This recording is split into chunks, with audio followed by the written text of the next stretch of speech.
Namaste. We are now entering into research and the history which has happened for last 100 years. Let us appreciate the very hard work done by the researchers and academicians before me. Let us go through the research in past 6 decades, which is very significant. During the beginning of 20th century, many researchers had done about work groups. In the 50s, this has resulted to the sociotechnical systems theory appears as a result of these studies made by the investigators of Tavistock Institute in coal mines of Durban in the UK. During 70s, there are research of self-managed team and its practical implementation can be seen in Cummins. A revolution changed by Pierre Gailhammer from conveyor line to team-based car manufacturer has impressed the world and my studies. You can see a small video on Mr. Gailhammer. I started a new plant, because we needed more capacity that had no assembly line. It had assembly, but it didn't have an assembly line, so it was not moving. The blue-collar workers didn't have to move with the assembly line. They could stay and they could do their mandate, which was at least 20 minutes for a team of 9 to 10. And that made it more interesting for them. It was more demanding. They put together part of a car and the engine and the transmission and the whole system. And there were about three to four teams who could do the whole car. And that was new. And I had interest from people from outside Sweden at the time. Our biggest market was already in the United States.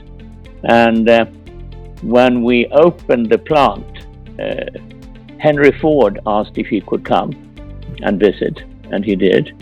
And the head of the Auto Workers Union, he also came and wanted to see it.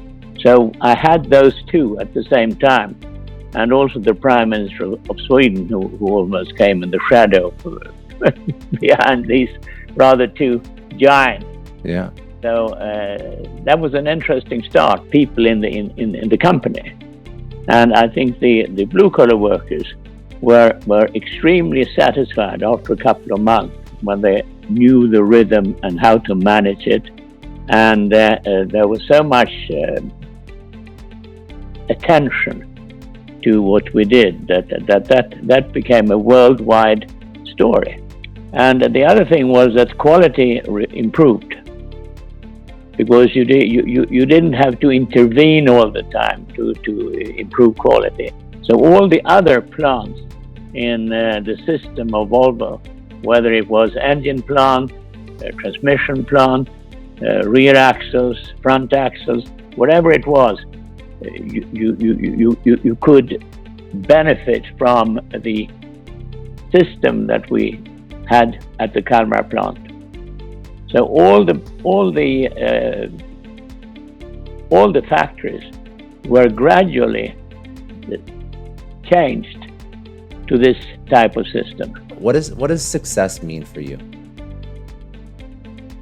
Success means many different things, but the most important thing is that the people I serve and the people I work with feel that they get something, even if it is against them.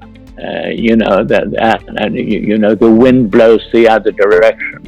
That they have the faith to believe and to stand by and to work and do good things, irrespective of how it fares, and that there is a good intention behind everything they are asked to do or hoping to do. So I think that's the most important, and integrity and independence, I think, are very valuable, and freedom from bias. Because If you have those three, you will do.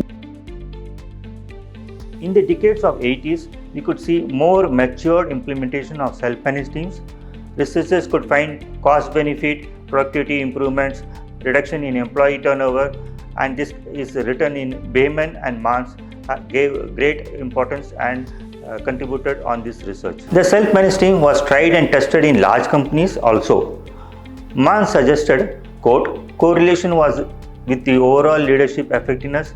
Rating generally indicated that the external leaders' most important behavior are those that facilitate the team self-management through self-observation, self-evaluation, and self-reinforcement.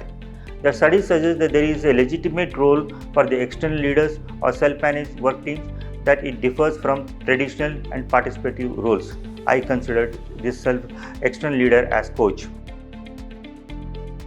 By 1990, many companies have started using about 68 to 70% of the Fortune 100 companies, as per Tata Prasad 2004, was practicing self-direct teams or self-managed teams. Richard Hackman did his PhD on this topic and shared many literatures. Richard in 1975 said, quote, the self-managed teams individuals should have the attitude and the personal quality which are the benefit of team members at the right relationship. There were other good researchers. Massey and Izumi in 1993 did give a lot of practical approaches towards self-managed teams. Many working models were developed. I'll discuss in my future episode. Chantal Nicholas in 1999 shared a very interesting literature cited, quote, taking self-managed teams to Mexico, unquote. It's one of more practical demonstration of self-managed teams. After maturity of this research, there is a dip in the research in 2000 onwards. Tata Prasad in 2004 shares literature establishing effectiveness. Quote, the study shows that the relation between structural variables, level of self-management and judgment of team effectiveness. The research indicates the two aspects of organization structure are micro-level centralization and formalization, moderate the influence of self-managed team on team effectiveness. In 2020, I did extensive research which I will share in future videos. Now let us listen to Professor Bax Hexwet, Associate Professor in HRM, Rotterdam School of Management. She practiced HR as a profession and changed to academia. She is doing now research on self-managed teams. Welcome to the HR Dialogues, a show where we talk about HR and the future of work. I'm your host, Dr. Dieter Veldsman, and today we'll be talking about self-managed and leaderless teams. And we'll specifically be diving into what does accountability look like? Listening is critical, so I listen to people all the time. So that's the best advice I think I had. I think it's definitely good advice for people to take to heart. And Bex, what drew you to HR as a career, first as a practitioner and now as a scholar? Oh wow, okay, I've got to go back in time. I think, to be honest, my dad first said to me, "You like people, why don't you work in HR?" And obviously I found out pretty quickly that's not necessarily the right reason to work in HR. But I think I'm fascinated by people, and I have this really passionate belief that work should make people's lives better. Yeah. And I think people experts in the organization have such a critical role to play in that. And I think in my role as a researcher and an educator, I feel as though we don't always get the opportunity to do that, or maybe as individuals we don't know how to. And so everything I do is all to help HR practitioners in particular to help improve people's working lives. Organizations are trying to do a lot more with less. But to get us started, maybe you can give some context to when we talk about self-managed or leaderless teams, what is it that we're actually talking about? Yeah, that's a good question. And I guess they come in all sorts of different flavors, right? So I do a lot of research with self-managing organizations where the whole organization is self-managed.